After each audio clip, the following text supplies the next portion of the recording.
Welcome back, everybody. Still tuned into Open Studio right here on DSTV channel 263. If you just joined us today, we are chatting all about CPR and CPR Awareness Week happening in South Africa. In studio, we're still joined by our amazing guest who goes by the name of Kathy, who's giving us all the ins and outs with regards to CPR Awareness Week. Now, Kathy, a very important question I also want to find out from you guys is because your organization, you guys doing such a lot of good work, educating us in the country with a very important thing to CPR. What would you say are some of the goals that your organization are striving for?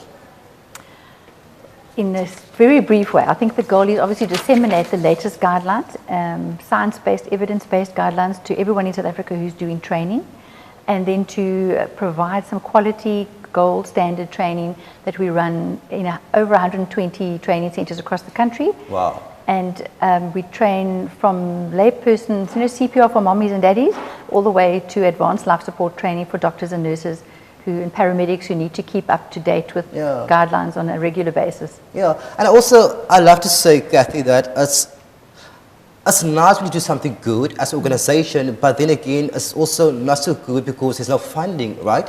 Because you guys have to struggle to get a hold of funding for the work that you're doing. Where do you guys get your funding from? Is government helping, getting funding from any private companies? No, that's why a lot of the courses, I mean, it would be wonderful if we could offer all the training for free. That's where my heart is. That's what I would like to be able to do. But obviously, you've got to provide mannequins and equipment, which is expensive, and you need to pay trainers to train all day. So most courses are sold. So a person in the public would pay a little bit of money to be on a course for the morning, and a doctor would be paying a whole lot more money to have a couple of days of training. But every year, the training centers are challenged to do this for free. So CPR Week, there are lots of people volunteering their time to do things all over the country. So we're giving free courses to children's homes this year. And that's a wonderful opportunity. So I think in Cape Town, we've got 5 or 6 children's homes where we're giving a free CPR training to the staff.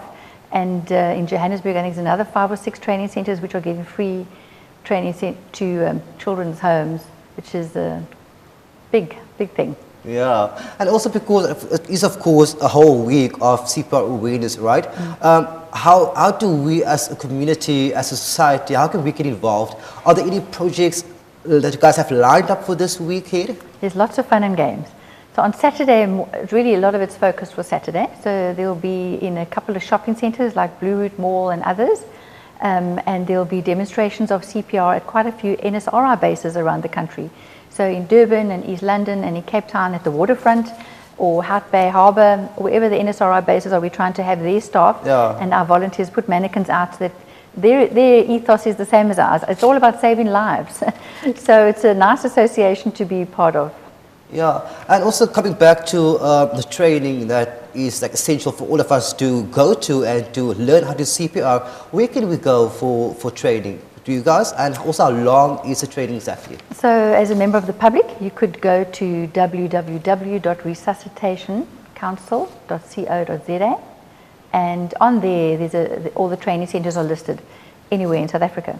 So you could go on there and have a look what training centers close to me and then get hold of them through the site details, and then you can organize some training quite easily. Yeah, and also, Kathy, what would you say are some of the benefits of knowing CPR? You know, people like to live like an ostrich with our head in the sand and pretend that kind of thing will never happen to you. But your mom could be on the floor suddenly having had a heart attack, or your child, or a neighbor's child, or somebody can just collapse around you. And their only chance of survival is you knowing how to call for an ambulance, how to decide that you need to start CPR and starting. And it's as simple as, exposing the chest, putting your hands on the chest and starting compressions. So it's critically important. And we really want to say, if you're a pregnant mommy, then you should do CPR training before you have your baby. If you've got a husband, you should be doing CPR so you know how to do compressions on him if he has a heart attack. And sometimes it's just in the street. It could be someone else. And you can be the good Samaritan that makes the patient viable. And they have a chance of living again because you did CPR. Yeah, and also, Kathy, I've also heard a lot of people, when it comes to CPR, they always say that they're not going to do the whole mouth-to-mouth thing. But would you say it's essential for one to do CPR with the mouth-to-mouth? No, the mouth-to-mouth is not essential. The most important part is compressions. So if you aren't able to breathe into the other person, you haven't been trained to, you haven't got a device to protect your mouth from the patient, then don't do mouth to mouth. Just put your hands on the chest, which will show you, and do compressions, and keep doing good quality compressions until help arrives. Yeah, we're learning such a lot right in Open Studio today, and also I'm looking forward to your demonstration a little bit later on, because I'm sure that after today's show I'll be able to do a CPR properly. Absolutely. Hopefully. Also coming back to your organization, Kathy, what would you say? You guys are doing such amazing work every single day, but it's not also easy, right? There's a lot of hard work to it. What would you say are some of the challenges that you guys deal with on a daily basis? I think persuading the public that they need the training is quite tough, because people don't understand they need it. They really do not believe they'll ever have a disaster themselves. And from my background in EMS, I can tell you many places where you're standing in a lounge in the middle of the night and you're doing CPR on someone's father on the floor and everyone's crying and a tragedy has happened, and the man is going to stay dead because nobody knew who to call and nobody knew what to do. And that's what we refer to as the chain of survival. The only chance you would have if you fell on the floor today would be if I know how to call for an ambulance and I can start compressions and I can keep doing CPR until an ambulance arrives. And we're in Cape Town, so we should get help in the next 10-15 minutes. And then if I've kept your heart perfused with oxygen and your brain perfused with oxygen, when the paramedics get here, they could shock you and we could have your heart back again. Wow. Going, and you could live another 40 years. Yeah. But if nobody does that, just those simple steps, if nobody does that before the ambulance gets there, the patient has no chance. And that, I understand that, and that's why I'm so passionate about this. I want you to learn how to do CPR. But for a lot of people, I think the other challenges are having meetings at other levels. At national health and education levels, education department should really make CPR practice something that you do when you're in primary school. Everybody in primary school, by the time they get to grade 7, should have some basic CPR and first aid, which makes them safer and it makes them more aware and it makes them much more useful. If something happens anywhere, they'll know what to do.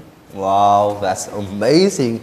Ladies and gents, go for another quick ad break. Do not go in, because when we come back, it is of course our demonstration right here, which will be happening in studio. We'll see you back in a bit.